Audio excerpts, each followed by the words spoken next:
ಜೈ ಭಾರತ್ ವಂದೇ ಮಾತರಂ. ಇತ್ತೀಚೆಗೆ ಮ್ಯಾನ್ಮಾರ್ನಲ್ಲಿ ಭೂಕಂಪ ನಡೆದಿರುವ ವಿಚಾರ ನಿಮಗೆ ಗೊತ್ತಿರಬಹುದು. ಇದು ಭಾರತದ ನೆರೆಯ ರಾಷ್ಟ್ರ ಕೂಡ ಹೌದು. ಆಪತ್ಕಾಲದಲ್ಲಿ ಯಾರೇ ಇರಲಿ ಭಾರತ ಹಿಂದೆ ಮುಂದೆ ನೋಡದೆ ಸಹಾಯ ಮಾಡುತ್ತೆ.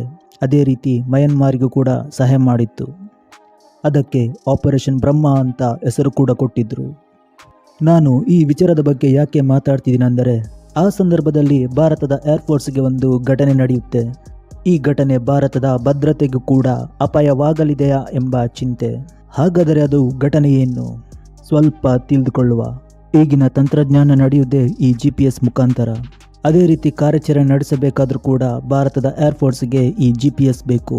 ಆದರೆ ಭಾರತದಿಂದ ಮಯನ್ಮಾರ್ಗೆ ಹೋಗುವ ಸಂದರ್ಭದಲ್ಲಿ, ಅದು ಕೂಡ ಮಯನ್ಮಾರ್ ಭಾಗದಲ್ಲಿ ಈ GPS ಕಳೆದುಕೊಳ್ಳುತ್ತೆ. ಇದೊಂದು ವಿಚಲಕ್ಷಣ ಘಟನೆ ಅಂತಲೇ ಹೇಳ್ಬೋದು. ಯಾಕೆಂದರೆ ಇದ್ದಕ್ಕಿದ್ದಂತೆ ಈ GPS ಡಿಸ್ಕನೆಕ್ಟ್ ಆಗೋದು ಅಂದರೆ ಹೇಗೆ? ಇನ್ನು ಭಾರತದ ಏರ್ಫೋರ್ಸ್ಗೆ ಒಂದು ಫೇಕ್ GPS ಸಿಗ್ನಲ್ ಕನೆಕ್ಟ್ ಆಗಿತ್ತಾ? ಇದಕ್ಕೆ ಹೌದು ಅಂತಿದ್ದಾರೆ.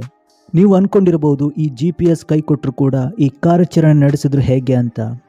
ಇಲ್ಲಿಯೂ ಕೂಡ ಪ್ಲ್ಯಾನ್ ABC ಅಂತ ರೆಡಿ ಇರುತ್ತೆ.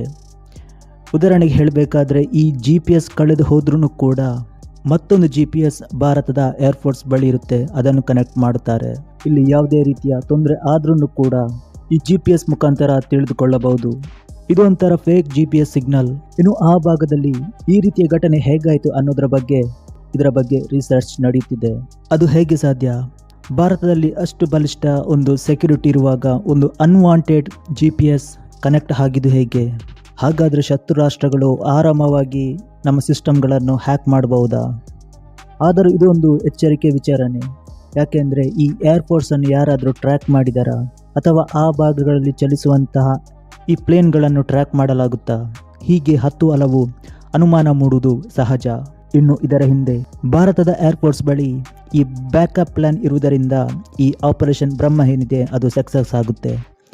ಅಕಸ್ಮಾತ್ ಏನಾದರೂ ಹೆಚ್ಚು ಕಡಿಮೆ ಆದರೂ ಕೂಡ ಒಂದು ದುರಂತ ಸಂಭವಿಸುವ ಚಾನ್ಸಸ್ ಇತ್ತು.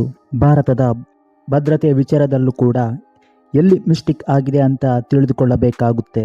ಇದರ ಹಿಂದೆ ಹ್ಯಾಕರ್ಸ್ಗಳ ಕೈವಾಡ ಇದೆ. ಆದರೆ ಯಾವ ರಾಷ್ಟ್ರದ ಹ್ಯಾಕರ್ಸ್ಗಳು ಇದನ್ನು ಸಿಸ್ಟಮ್ ಆಪರೇಟ್ ಮಾಡಿದ್ದಾರೆ ಅನ್ನೋದು ಇನ್ನೂ ಕೂಡ ನಿಗೂಢ. ಹಾಗಂದ ಮಾತ್ರಕ್ಕೆ ಇದನ್ನು ಹೀಗೆ ಬಿಟ್ಟು ಬಿಟ್ಟರೆ ಇನ್ನಷ್ಟು ಪ್ರಯತ್ನಗಳು ನಡೆಯುವ ಸಾಧ್ಯತೆಯೂ ಇದೆ. ಈ ವಿಚಾರವನ್ನು ಸ್ವತಃ ಏರ್ಫೋರ್ಸ್ ಅಧಿಕಾರಿಗಳೇ ಬಹಿರಂಗಗೊಳಿಸಿದ್ದಾರೆ. ಇದರಿಂದಾಗಿ ಯಾವುದೇ ರೀತಿಯ ಕಾರ್ಯಾಚರಣೆಗೂ ಒಂದು ಅಡ್ಡಿಯಾಗಲಿಲ್ಲ. ಆದರೆ ದಾರಿಯಲ್ಲಿ ವಿಘ್ನ ಇದ್ದದ್ದು ನಿಜ. ಇನ್ನು ಈ ವಿಚಾರದ ಬಗ್ಗೆ ಚೀನಾ ರಾಷ್ಟ್ರವನ್ನು ಒಂದು ಅನುಮಾನದಿಂದ ನೋಡಬಹುದು. ಆದರೆ ಅದಕ್ಕೆ ತಕ್ಕಂಥ ಪುರಾವೆಗಳು ಇಲ್ಲ. ಪುರಾವೆಗಳು ಲಭಿಸಿದ ನಂತರ ಇಂಥದೇ ರಾಷ್ಟ್ರ ಮಾಡಿದ್ದಂತ ಹೇಳಬಹುದು.